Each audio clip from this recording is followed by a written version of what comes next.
శివునికి బోలాశంకరుడని, భక్తవశంకరుడని బిరుదులు ఉన్నాయి.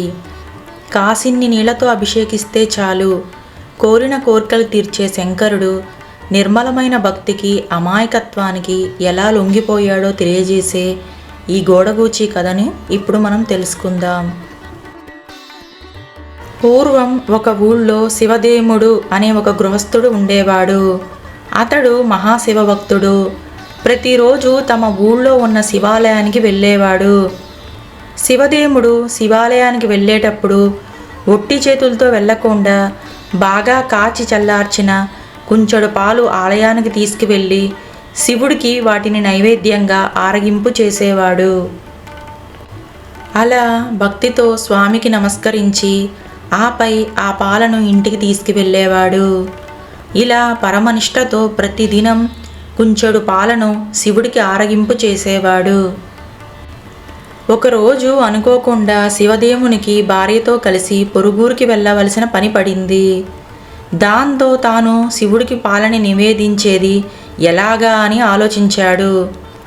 ఇంట్లో అందరికన్నా చిన్నదైన తన కూతుర్ని పిలిచి, పాప, మీ అమ్మ నేను పని మీద ఊరికి వెళ్తున్నాం. మేము ఊరు నుండి తిరిగి వచ్చేదాకా ఇంటి దగ్గరే జాగ్రత్తగా ఉండు. ఇంకో ముఖ్యమైన పని కూడా నువ్వు చెయ్యాలి. అదేమిటంటే, మనం రోజు శివాలయంలో శివునికి పాలను ఆరగింపు చేసేవాళ్ళం.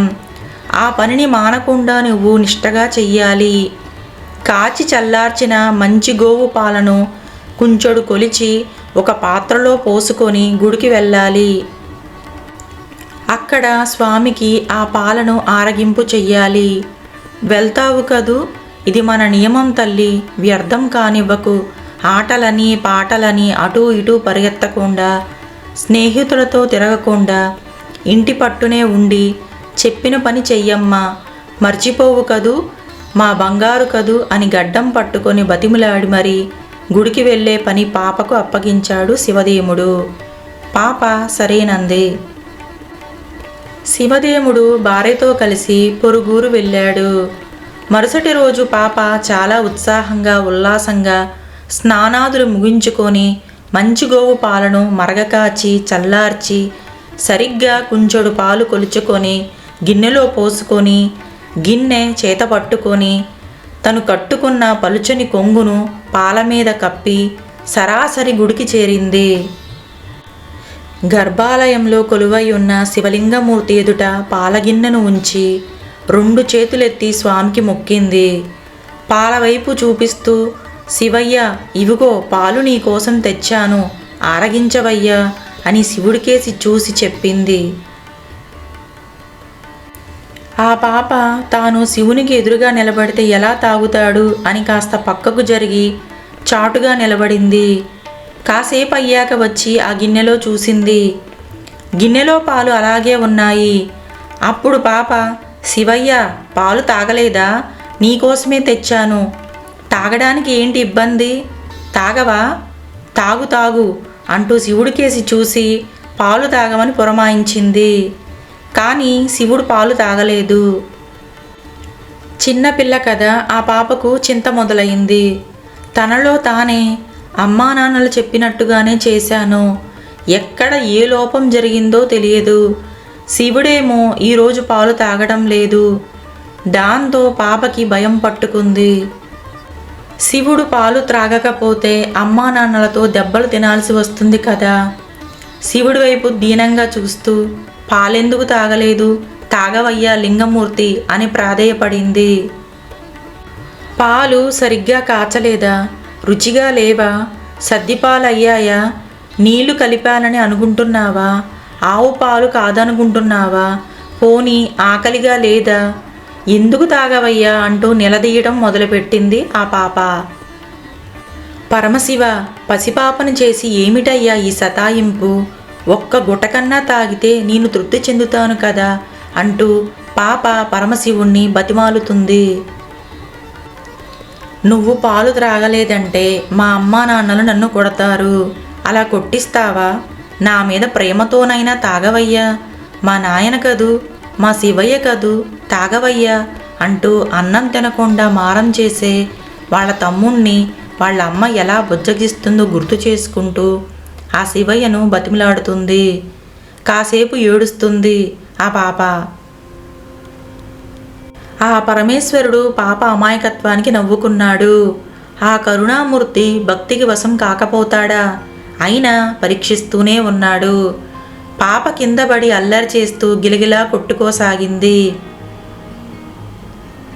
నాన్నగారు పదే పదే చెప్పిన ఈ పనిలో ఆటంకం ఎదురైందని తెలిస్తే ఆయన చేతుల్లో చావడం ఖాయం.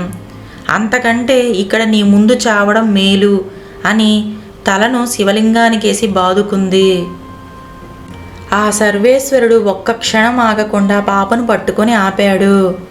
ఆ చిన్నారి ముందు చిద్విలాసంగా నిలబడ్డాడు. గిన్నెను తీసుకొని పాలన్నీ తాగేశాడు.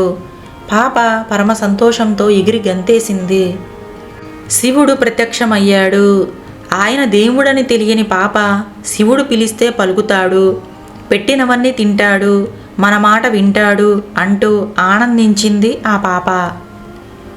ఆ పాప తండ్రికి అనుకోకుండా ఒక్కరోజు ప్రయాణం కాస్త 4-5 రోజులయ్యింది. పాప రోజు తానే పాలు తేవటం, శివుడికి నివేదించటం, అది శివుడికి నచ్చింది. ఇలా ప్రతిరోజు పాప పాలు తేవడం, శివుడు త్రాగడం జరిగిపోతున్నాయి. ఒకరోజు ఊరెళ్ళిన తల్లిదండ్రులు తిరిగి వస్తున్నారు. ఆ సమయంలో పాప పాలను శివుడికి ఆరగింపు పెట్టి ఇంటికి వెళ్తూ ఉంది. అమ్మా నాన్నను చూసి ఎగిరి గంతేసింది. ఇంతలో శివదేముడు పాప చేతిలో పాల గిన్నెను చూశాడు. పాత్రలో పాలు లేవు. ఎక్కడ నుండి వస్తున్నావు అని సందేహంగా అడిగాడు. పాప గుడిలో శివుడు పాలు త్రాగిన వ్యవహారం చెప్పింది. శివదేముడు పాప మాటలు నమ్మలేదు. శివుడు పాలు తాగడమేమిటి? నువ్వేదో అబద్ధం చెప్తున్నావు. శివుడి పేరు చెప్పి నువ్వే తాగేశావా? నిజం చెప్పు. శివుడికి నేను చేసే వ్రతాన్ని నేలపాలు చేశావు కదూ అంటూ ఆగ్రహంతో కూతురుని అనరాని మాటలన్నాడు. ఎంత చెప్పినా పాప మాటలు నమ్మని శివదేముడు మరునాడు పాప వెంట పరమేశ్వరుని మందిరానికి వెళ్ళాడు. రోజులాగే పాప పాలను శివుని ముందు ఉంచింది. లింగమూర్తి ఆరగించవయ్యా అని పిలిచింది. స్వామి పలకలేదు. అప్పుడు శివదేవుడికి పట్టరాని కోపం వచ్చింది. రోజూ పాలు త్రాగే శివుడు ఇవాళ తాగలేదు, చూడను కూడా లేదు.